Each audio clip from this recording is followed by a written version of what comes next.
In the shadow of ancient oaks, where morning mist dances with forgotten dreams, dwells Godwin, a humble peasant whose calloused hands know only toil. Each dawn, he ventures deep into the king's forbidden forest, not for poaching or rebellion, but for an act of mercy that shall shake the very foundations of the realm. What begins as simple kindness to starving outcasts will ignite a flame that burns across 7 kingdoms, summoning armies and awakening sleeping legends. Witness how one man's secret compassion becomes the song that troubadours shall sing for generations untold. Will you join Godwin on this extraordinary journey? Subscribe and ring the bell to discover how a single act of mercy can reshape the destiny of kingdoms.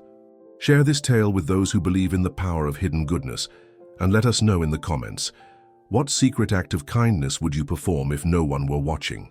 The cock's crow had not yet pierced the morning veil when Godwin's weathered feet touched the cold earth floor of his humble dwelling.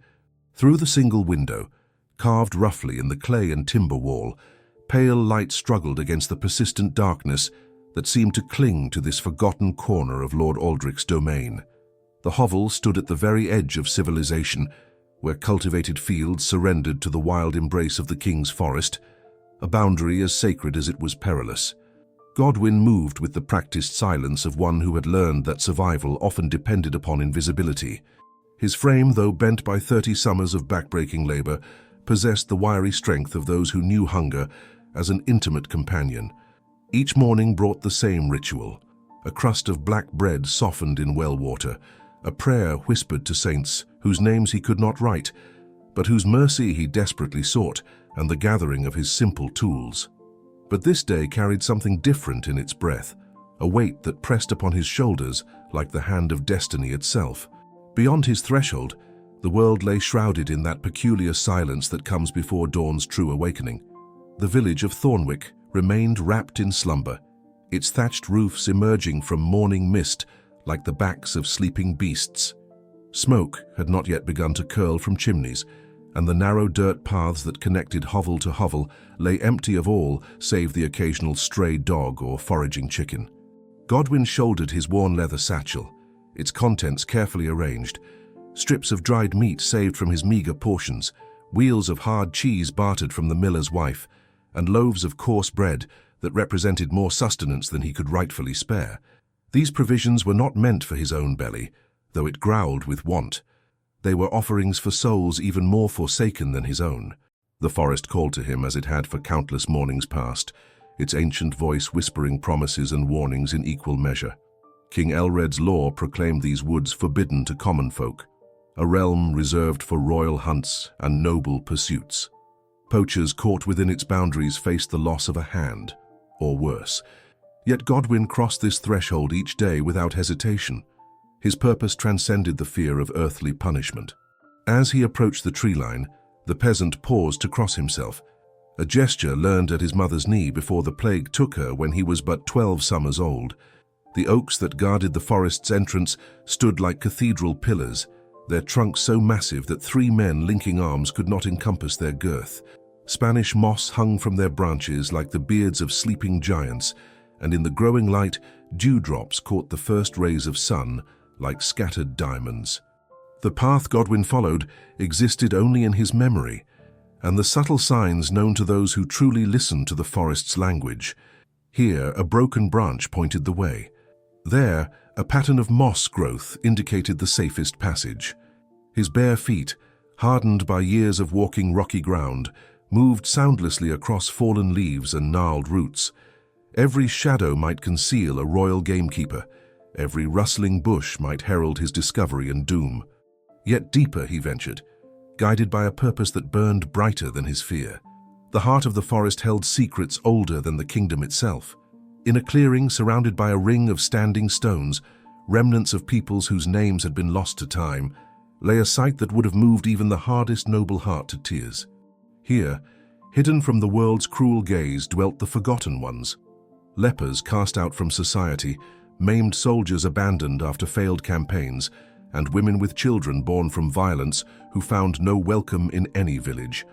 They had created a settlement of sorts, if such a grand word could describe their collection of lean-tos built from fallen branches, their beds of gathered moss, and their communal fire pit where they shared whatever meager sustenance they could gather.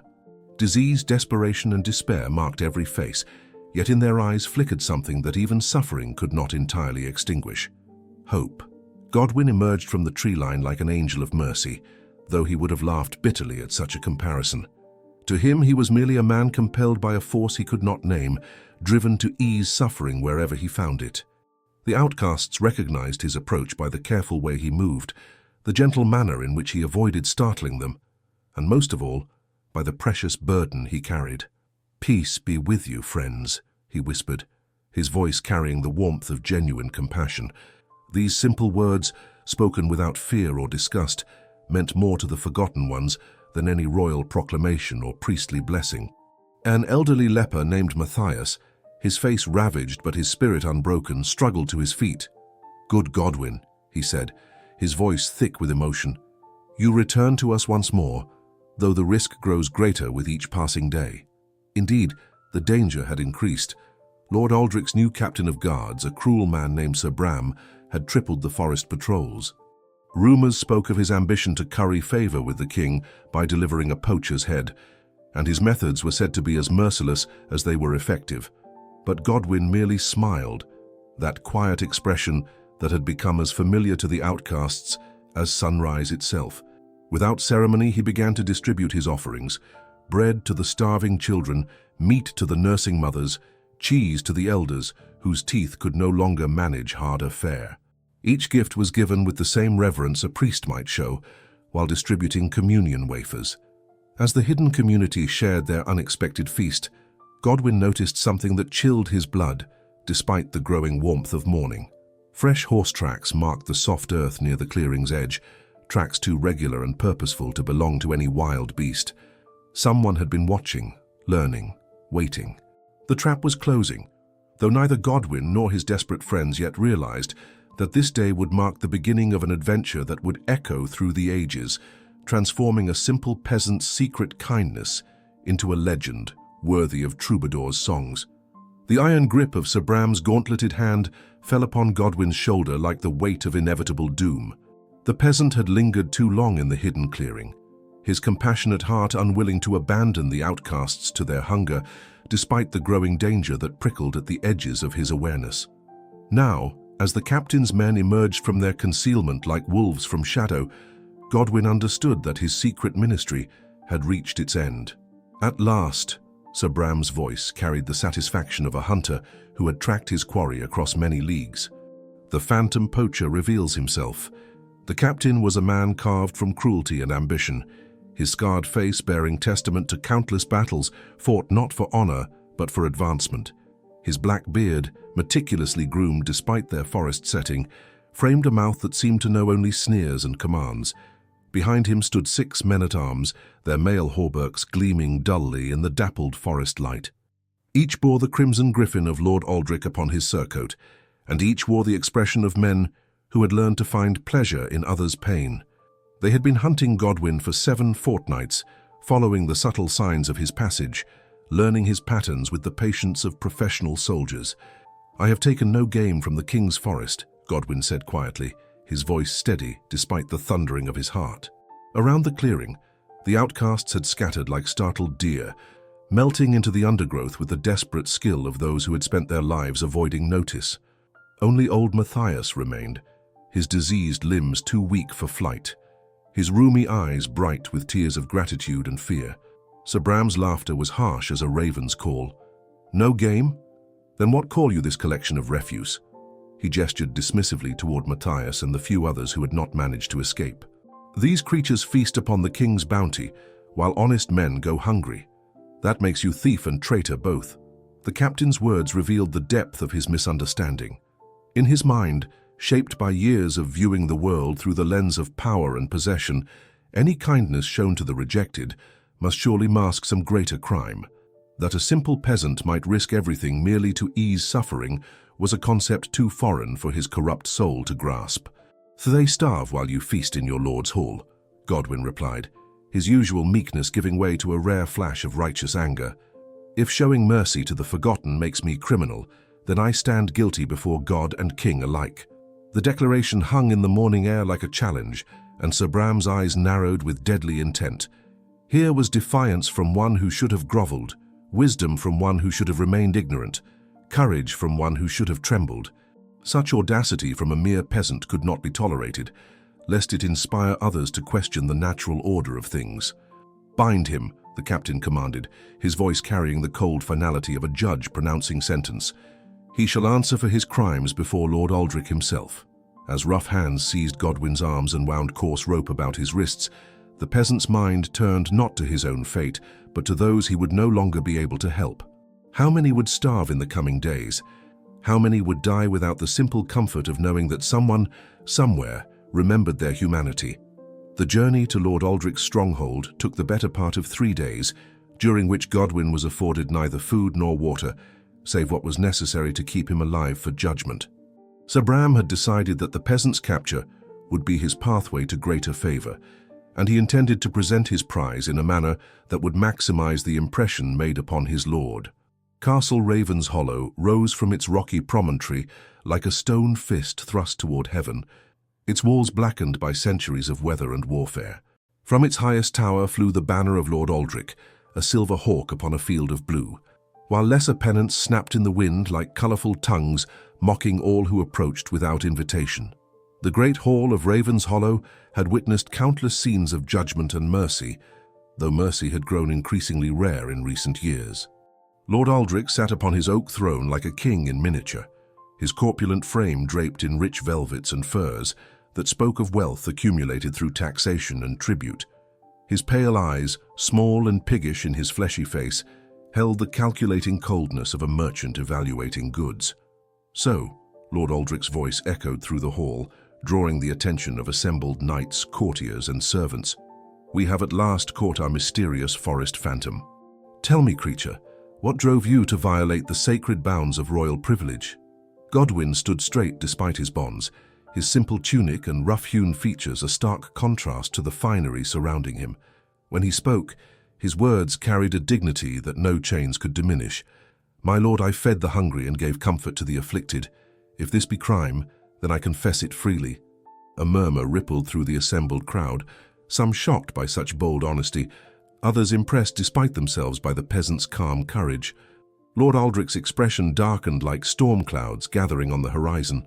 "You speak of feeding the hungry," the lord said, his voice dripping with disdain. "Yet by whose authority? By what right do you dispose of resources within my domain? These outcasts you champion are cast out for good reason. They are diseased, cursed, unwanted by God and man alike." "They are children of the same Creator who made both peasant and lord," Godwin replied, his words falling like hammer blows upon the conscience of all who heard them. "Their blood runs as red as yours, my lord, and their tears salt as any noble's grief." The hall fell silent as a tomb. Such words, spoken by such a man in such a place, carried a power that transcended station and circumstance. Even the servants paused in their duties, sensing that they witnessed something beyond the ordinary course of justice. Lord Aldrich's face flushed purple with rage. Here was a peasant who dared speak of equality in the presence of his betters, who showed neither fear nor proper deference, who seemed to believe that compassion superseded authority. Such thinking was dangerous, revolutionary, the sort of notion that could topple the careful order upon which noble power rested. "Take him to the dungeons," Lord Aldrich commanded, his voice trembling with fury. "Let him contemplate his heresies in darkness. Come the morrow's dawn, he shall hang as example to any other who might fancy themselves saviours of society's refuse." As guards dragged Godwin toward the castle's depths, neither he nor his captors could have imagined that this moment of apparent defeat would prove to be the spark that ignited a fire across 7 kingdoms. The dungeon of Castle Ravenshollow lay buried deep beneath the castle's foundations, carved from living rock by prisoners of forgotten wars. Water seeped constantly through cracks in the stone walls, creating a symphony of drips that marked time's passage more accurately than any cathedral bell. The air hung thick with the stench of despair, rot, and human misery, a miasma that seemed to cling to the very stones themselves. Godwin's cell was little more than a tomb for the living, a space so narrow that he could touch both walls with outstretched arms.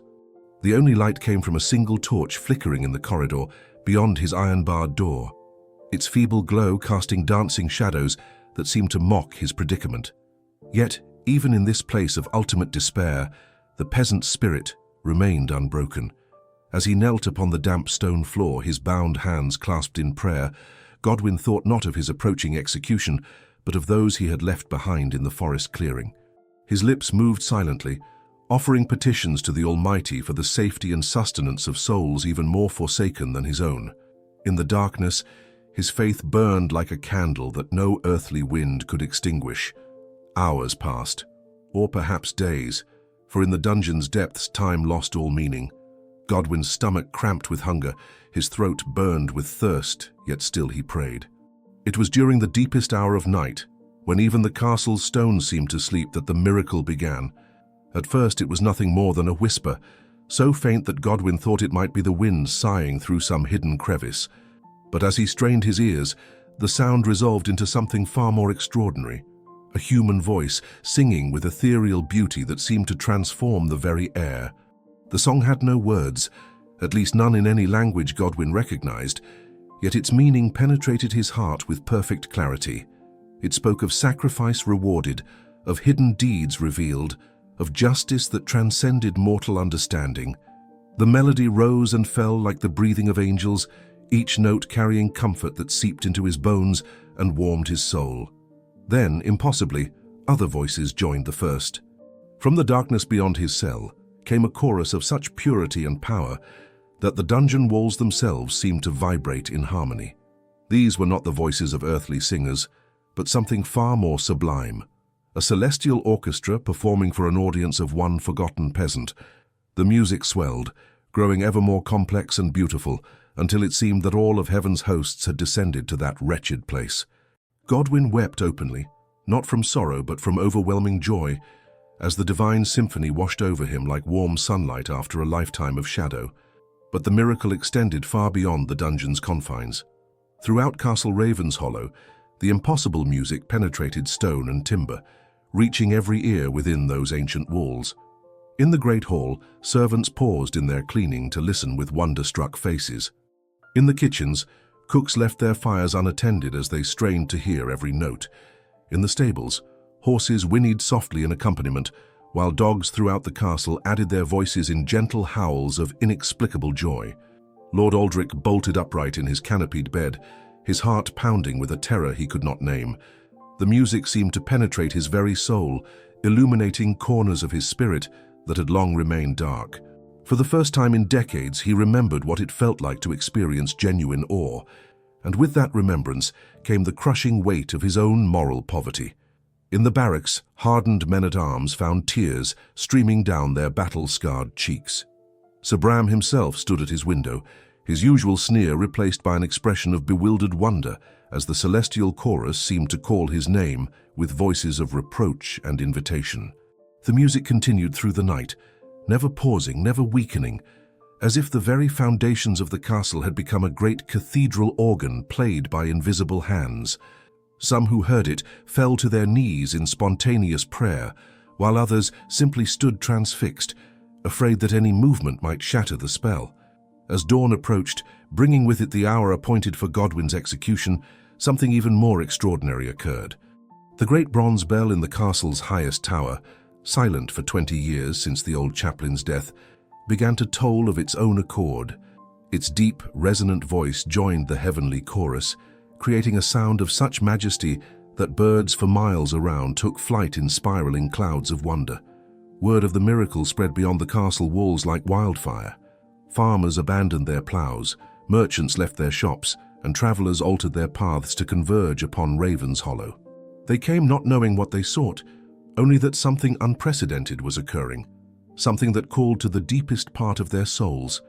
By sunrise, hundreds had gathered before the castle gates, their faces turned upward as they listened to the impossible music that poured from the ancient stones. Among them stood figures that would have been remarkable at any other time. Brother Francis, the wandering monk whose healing touch was legendary throughout the realm. Dame Gwyneth, the warrior maiden who had renounced her title to serve the poor, and even Lord Marcus of Westmarch, whose own lands lay 3 days' hard riding to the south. They had come, each following the same inexplicable compulsion, drawn by rumors of divine intervention and the promise of witnessing something that would be remembered for generations. As they stood in the growing crowd, the music that flowed from Castle Ravenshollow spoke to each heart in its own language, promising that justice would be served and mercy would triumph. Inside the dungeon, Godwin continued to kneel in prayer, his face radiant with peace despite the approaching hour of his death. He understood, with a clarity that surpassed earthly wisdom, that his simple acts of kindness had somehow become the catalyst for something far greater than he had ever imagined.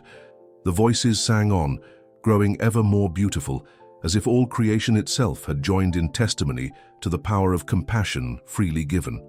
And in the growing light of dawn, those who listened began to understand that they were witnessing not just a miracle, but the birth of a legend that would echo through the ages. The dawn that should have brought Godwin's death instead brought revelation that would reshape the kingdom's very soul. As the first rays of sunlight struck Castle Ravenshollow's weathered stones, the celestial chorus reached a crescendo that seemed to lift the ancient fortress from its foundations and suspend it between earth and heaven. Lord Aldrich emerged from his chambers like a man walking through a dream, his rich robes hastily thrown over his nightclothes, his face bearing the pallor of one who had wrestled with angels through the darkest hours. The music that had tormented his conscience all night now seemed to call him toward a destiny he had never imagined. With trembling steps, he descended to the great hall where his household had already gathered, their faces reflecting the same mixture of awe and trepidation that marked his own features.